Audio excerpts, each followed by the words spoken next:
Corinthians chapter 10, we talked about the first half of that chapter last time, where he looked at the nation of Israel as an example that we don't fall the way they did, namely in the sin of idolatry. Now, so in verse 14, we left off, it said, "Wherefore, my dearly beloved, flee from idolatry."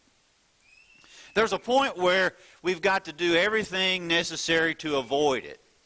Don't go near it. Don't flirt with it. You run from it.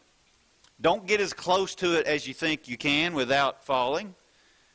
Don't think you're too strong that you can handle it. Just avoid it. There are some situations that you're just better off not participating in.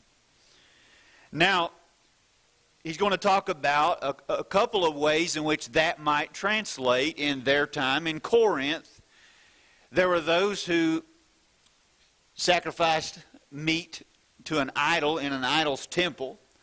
And then there was the issue of, what do you do about meat that you buy in a marketplace and it has a past?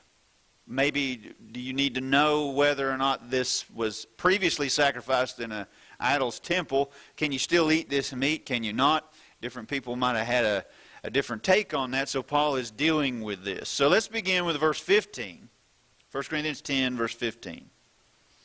"I speak as to wise men. Judge ye what I say. The cup of blessing which we bless, is it not the communion of the blood of Christ? The bread which we break, is it not the communion of the body of Christ? For we, being many, are one bread and one body. For we are all partakers of that one bread. Behold, Israel after the flesh. Are not they which eat of the sacrifices partakers of the altar? What say I then? That the idol is anything? Or that which is offered in sacrifice to idols is anything? But I say that the things which the Gentiles sacrifice, they sacrifice to devils, and not to God. And I would not that you should have fellowship with devils. You cannot drink the cup of the Lord and the cup of devils. You cannot be partakers of the Lord's table and of the table of devils. Do we provoke the Lord to jealousy? Are we stronger than He? All things are lawful for me, but all things are not expedient. All things are lawful for me, but all things edify not. Let no man seek his own, but every man another's wealth. Whatsoever is sold in the shambles, that eat, asking no question for conscience sake. For the earth is the Lord's, and the fullness thereof. If any of them that believe not bid you to a feast, and ye be disposed to go, whatsoever is set before you, eat, asking no question for conscience sake. But if any man say unto you, this is offered in sacrifice unto idols, eat not for his sake that showed it, and for conscience sake. For the earth is the Lord's, and the fullness thereof. Conscience, I say, not thine own, but of the other. For why is my liberty judged of another man's conscience? For if I by grace be a partaker, why am I evil spoken of for that which I give thanks? Whether therefore ye eat, or drink, or whatsoever ye do, do all to the glory of God. Give none offense, neither to the Jews, nor to the Gentiles, nor to the church of God. Even as I please all men in all things, not seeking mine own profit, but the profit of many, that they may be saved. So, since he's talking about the Lord's table in this section, I thought it would be better to discuss some of these things, and it might help get our minds thinking about the Lord's Supper, what we're doing when we take the Lord's Supper in a moment. and that it might be a little bit more meaningful to you that way. So that's why we're doing it that way. But let's think about the descriptions of the Lord's Supper that he gives in this section. Notice what he calls it in verse 16. He calls it the cup of blessing. He calls it communion in verse 16. He calls it the Lord's table in verse 21. So these are all expressions talking about the Lord's Supper. Now, the cup of blessing, what is that? Well, he's not obviously talking about the container when he says the cup. He's not talking about the physical thing that it's contained in. He's talking about the contents. He's talking about what you're doing and why when you're drinking. He talks about drinking the cup. I don't think he's talking about drinking the container. I say all this to say that there are some people who miss the point of what is bound here and what is not bound. Sometimes people will think that, and I've met them, they mean well, probably, maybe, or they're getting confused between what is tradition and what is important and what is not. So there are some who say we can only have one container because he mentions one bread or one cup. And because of that, they think that means that we can only drink out of one container. So some churches, because with this belief, they will have one goblet or container, and then everybody takes a sip, passes it around. Is it wrong to separate that into separate containers? I might just point out that it might have came out of one container in the back, but then it got separated into separate containers at some point. Does it really matter whether it gets separated in the back or separated here? How we pay? None of that really is the important part. The important part is that we recognize what we're doing. That we recognize that we are partaking and having fellowship with the blood of Christ when we're drinking the grape juice that represents his blood. On the night Jesus was betrayed, he instituted the Lord's Supper. He blessed the cup. I don't think he was blessing the container. He was blessing what it represented, what they were drinking, what it represented. He said, do this in remembrance of me. And so when we think about it, what does that even mean? The cup of blessing. Well, Jesus blessed it. That's one way it could be the cup of blessing. Another way could be that we're sharing together. Notice how many times even the word communion. That word communion is the same word in the Greek is koinonia, which means fellowship. Now, sometimes when people think of fellowship, they're thinking other food. They're thinking you get together and you have a common meal and they call that fellowship. In the Scripture, the word fellowship is not really used like that. The word fellowship is a spiritual thing. It's a sharing, a partnership, a joint participation. That word, communion, it means fellowship. Well, what are you having fellowship with? You are having fellowship with the sacrifice of Christ. So think about that. When we take the Lord's Supper in a moment, you are sharing in the blessings that came through Christ's death. When you're taking the bread represents his body. And so think about that for a moment. His body. When I take the bread, what we're doing is that we're thinking about the body he gave. First off, I can't help but imagine what all that means is whenever the Lord came to this earth, what did he do? He took upon the form of a servant. He lowered himself. He stooped to our level, even though he was still God. I don't think he gave up his divinity. Still God, but became man. But he walked in our form. And what else did he give up whenever he took upon this body? He gave up a lot more than we probably really want to or can take a hold of and can fully understand. And what did he do in that body? He kept it pure. He never spoke lies. He never spoke guile or slander. He never gossiped. He never sinned with his words. He never sinned with his body. His body had temptations. The devil tempted him in the wilderness. He was tempted like all points like as we are, yet was without sin. So when we take the unleavened bread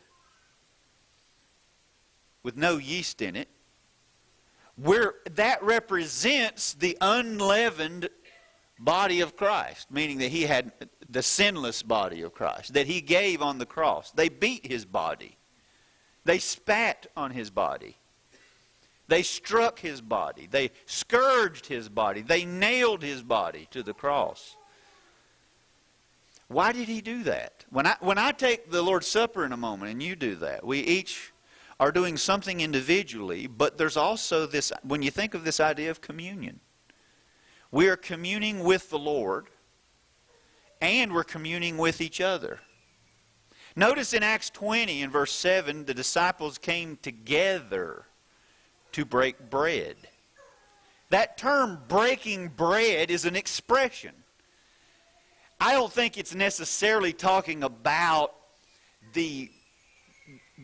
just the act of breaking bread, even though that may actually take place. I think it's an expression of partaking together, what we're doing together when we break bread. Sometimes that term break bread means breaking bread in a common meal. Sometimes it means taking the Lord's Supper together. But breaking bread is the idea that we're sharing in something together. Now, think about this in a common meal, and what are you doing when you have a regular meal? There's something about, say, for example, the family table. What do I mean by that? Do I mean the furniture, or do I mean the activity of a family gathering around together, sharing a meal together, talking, visiting, having that together? I believe that's the idea. When he talks about the Lord's table, I don't think he's meaning this furniture. Now, would you say this is the Lord's table? Well, maybe when you gave money or somebody bought it or made it, okay, now it belongs to the church belongs to God. Maybe technically it's the Lord's table that way, but I don't think that's what he's talking about. The Lord's table. Do we even have to have a piece of furniture? Could this be sitting somewhere else and we bring it out and we partake of it together? The Lord's table is not talking about the furniture, is my point. The Lord's table is the activity of partaking and sharing in this spiritual meal together. So when I think about this cup of blessing, the communion, and the Lord's table, there's some things that this makes me want to consider. When I think about the Lord's sacrifice, it should increase my devotion to the Lord.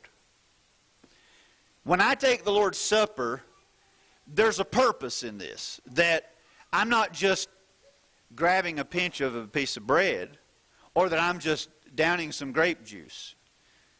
But it's causing me to think and meditate and focus upon what the Lord did for me. It should cause me to stop and think for a moment. Look what He did for me. What am I going to do for Him? How am I going to live for Him this week?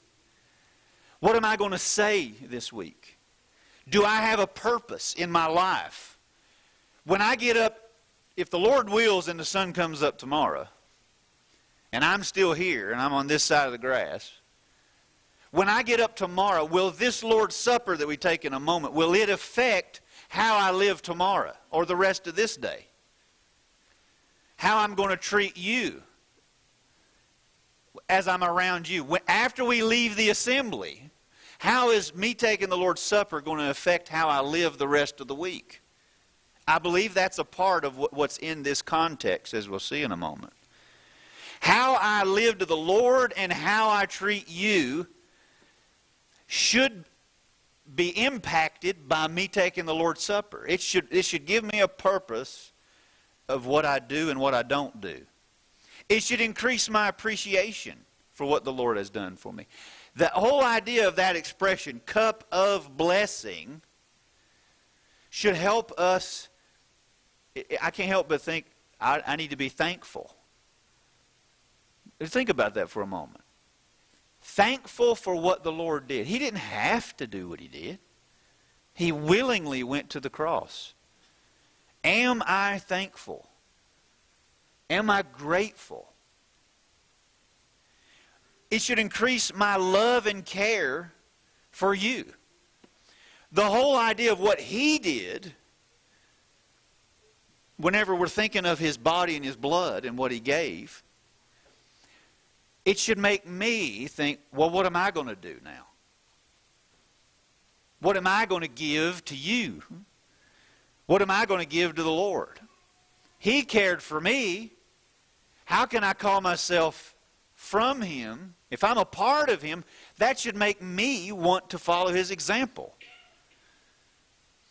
Not only that, if outside of the assembly there are circumstances, maybe there are things that I might technically be permitted to do. It might not be a sin per se. But there's more at stake sometimes in our decisions of whether we partake in an activity or not. Will this activity honor God? I might be able to say, well, it's not a sin. I don't know if there's a verse that says this particular thing is wrong. But a better question would be, is it wise and will it glorify God? Will God be pleased? That's the good question I need to ask. If there's an activity, I'm wondering, should I not? Whatever the activity is. Will God be pleased? That's an excellent question, because that's part of the greatest command, is love the Lord your God with all your heart, with all your soul, with all your mind, and with all your strength. Will it please God? Will God be happy with me? We really should ask ourselves that with any activity we do or anything we say. If I'm thinking, should I make this point? Should I say this thing to this person? Well, ask yourself that question. Will God be pleased? Will He be honored? Will it honor, especially after I've taken the Lord's Supper? Now, would it fit that I've just taken the Lord's Supper, I've partaken in the body and blood of Christ, now I'm going to do this thing, whatever it is, will it taint that? Is it hypocritical of me to partake of this and then go do that, whatever that is? That's a good question for me to ask. Or, what if, and is the second greatest command, and that is to love your neighbor as yourself. Before you partake in an activity, and you want, should I not? Is this going to help this person, or is it going to hurt this person? Not, is it going to help me, make me feel good? Or is it going to help this person? So, you see, taking the Lord's Supper really should help us. The Lord was wise in instituting the Lord's Supper. Some people might say, well, this is kind of a, some might think at first this is an odd activity. You're going to eat bread, and you're going to, that represents Christ's body, and then you're going to drink grape juice that represents His blood. There were enemies of Christ in the first century who accused the Christians of being cannibals because they misunderstood what they were doing. There are even people today who claim to be Christians who think we're actually literally eating the body and blood of Christ today. I don't think that's the case. He says, do this in remembrance of me. So it's a representation. We're doing a physical activity that helps us think about the spiritual aspect of what Christ did. Okay? But when if I partake of this, then I go do an activity, does this activity, is it similar as what Christ would do? You see how taking the Lord's Supper helps me not only determine how I'm going to honor God outside the assembly, but how I'm going to help you or hurt you. What would Jesus do in that circumstance? If he was in my shoes, we leave the assembly and there is an activity, and you're wondering, is this thing right or wrong? Will it hurt somebody else? Would Jesus do it if it would hurt somebody else? When he was willing to allow himself to be hurt. That's what I'm thinking about when I take the Lord's Supper. He let himself be hurt. He had the power to stop it. He could have called legions of angels. But yet, he let them hurt him. So am I willing to let something hurt me in order to help you? You see how taking the Lord's Supper affects how I'm going to live later. It should motivate me that way. So, the bread represents his body. The fruit of the vine represents his blood. I'm thinking about the body he gave, the blood that he gave, even to his death. That was his body. That was his blood. That was his rights. But he gave up what he had the right to, and he only gets one. He gave that up for us. Am I willing to give up something that I might view as okay in order to help you or to keep from hurting you? Like I might see this may not be totally wrong, whatever the activity is in and of myself. I can have my own conviction about something that I don't believe a thing is wrong. Yet for the sake of you, be willing to say, I'm willing to forego this activity because this might actually do more harm to you. That's the point that he is making with this example with the Lord's Supper. So we see that about the Lord's Supper. I hope that this will help you when we take it in just a moment. Another thing that I think we can gather from this passage is we see something about the Lord's character. When he says, do we provoke the Lord to jealousy? Okay, so when he talks about that, Exodus 20 and verse 5, when God gave them the 10 Commandments in the Old Testament, he said, do not have any other gods before me. Don't make a graven image.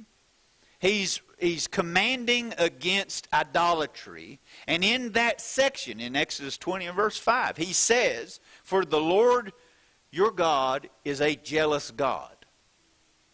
And in the Deuteronomy passage that Brent read, God's a jealous God. That was mentioned again. What does that mean? God's a jealous God.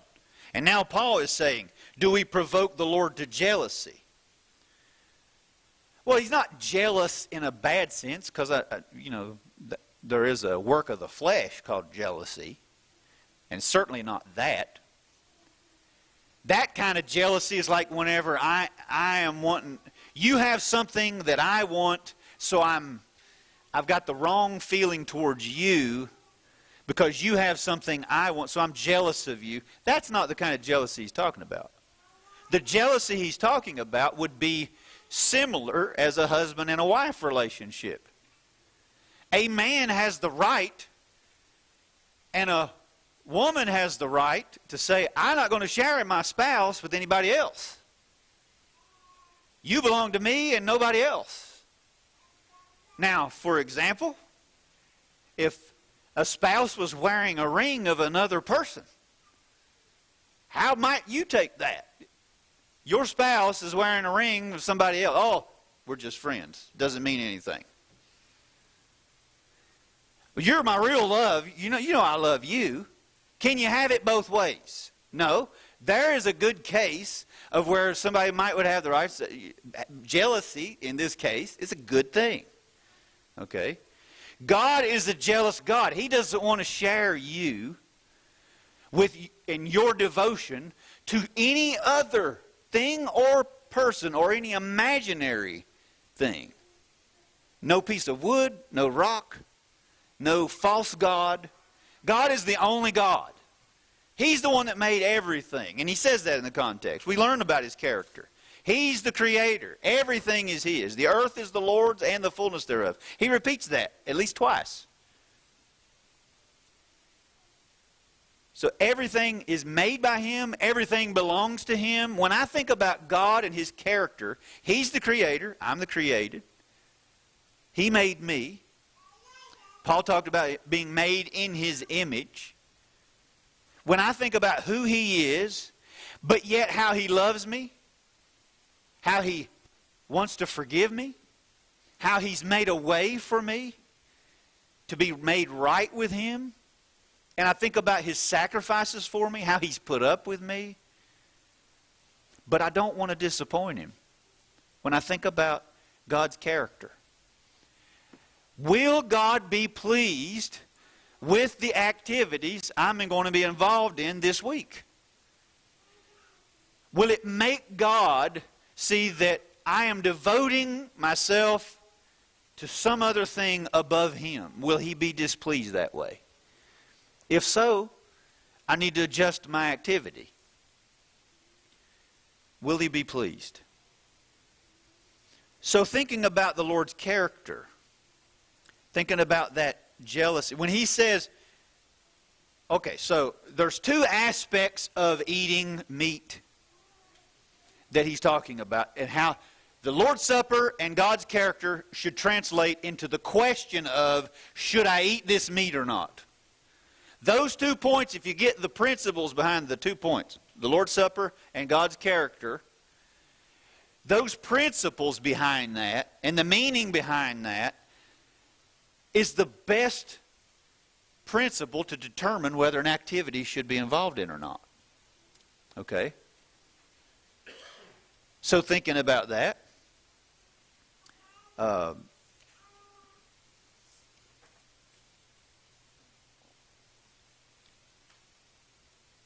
these two ways of eating meat. One is in an idol's temple that he mentions earlier in 1 Corinthians. Okay, another aspect is, what about in the marketplace? But the meat that you're buying in the marketplace, of those Corinthians, might have been wondering, what about if that meat that you're buying in the marketplace had been previously sacrificed in a temple? Couple of different scenarios that they needed to try to wrap their heads around of whether or not it's right. Well, he dealt with this a little bit in chapter 8. Now he's bringing it up again in chapter 10. But how I take the Lord's Supper and how I view God's character, okay, can I partake of the Lord's sacrifice and then go honor another god? That's why he's bringing that up with the Lord's Supper and the Lord's character, about, do you provoke him to jealousy? Can you have it both ways? Can you please God and somebody else? You know, Jesus had mentioned that no man can serve two masters. Either he'll hate the one and love the other, or you'll hold to the one and despise the other. You can't have. There's a part where you can't ride the fence. The Lord's not going to share. That's called spiritual adultery. Whenever you cheat on God, when taking the Lord's Supper, honoring Him and His sacrifice, then going and paying homage to some other god, you can't have it like that. That's why He says you cannot eat of the Lord's table and the table of devils. Being a partaker. You're sharing in the body and blood of Christ. Now you're sharing or participating in a false worship or false practice. If that's the case, don't do it. We can't do that and have fellowship with Christ if we understand biblical fellowship. We can't partake or bid God speed in any false practice. If the activity is viewed as honoring some other god, don't do it. Now, suppose you know that that meat is just meat. You might technically know that. And you're saying in your mind, this is just meat. It being sacrificed in the temple didn't change it. It's still meat. God's the one that made the animal. Man's the one that cooked it. It's just meat. So it's okay to eat it if that's what you know in your conscience. But yet your brother is saying that was sacrificed in an idol's temple. Okay, now that changes something a little bit, doesn't it? Because now your brother is struggling here. Can I support this activity because it has this past? Now in your mind, you might be able to say, it's just a piece of meat. But your brother is questioning it. Now what's at stake? You say, well, the steak looks good. I really want that steak.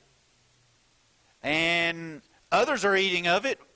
I'm kind of worried about what they're going to think of me. So I don't want to be like the odd one out here. I kind of want to partake in this. I guess I'm going, and I'm going to do this. And your brother is sitting here having a struggle about it because in his mind, that was sacrificed to an idol. You're supporting an idol. So now what do? Do you care more about your liberty and your right, or do you care about your brother? And he uses this example of Christ and the Lord's Supper.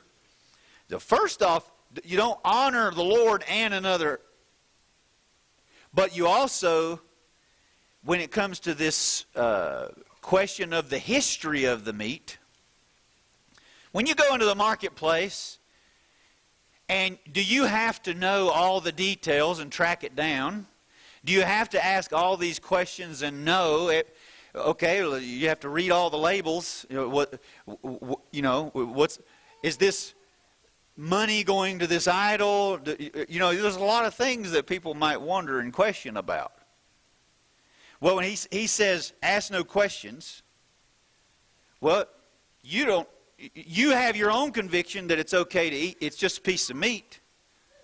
Okay, the past is the past. That doesn't really bother you. But somebody else is concerned about that. Do you have to now partake of it with them? So he says, if it's just you, don't ask any questions. But if it's somebody else involved, it's better to abstain from it than hurt your brother if it's going to cause them to go ahead and eat of this meat. And then now they're paying homage. Now you knew it was a piece of meat, but they're eating it and honoring a God when they do it. Or their conscience is condemning themselves as they do it. And now there's a question of you're participating, you're honoring something that's false. So therefore, don't do it.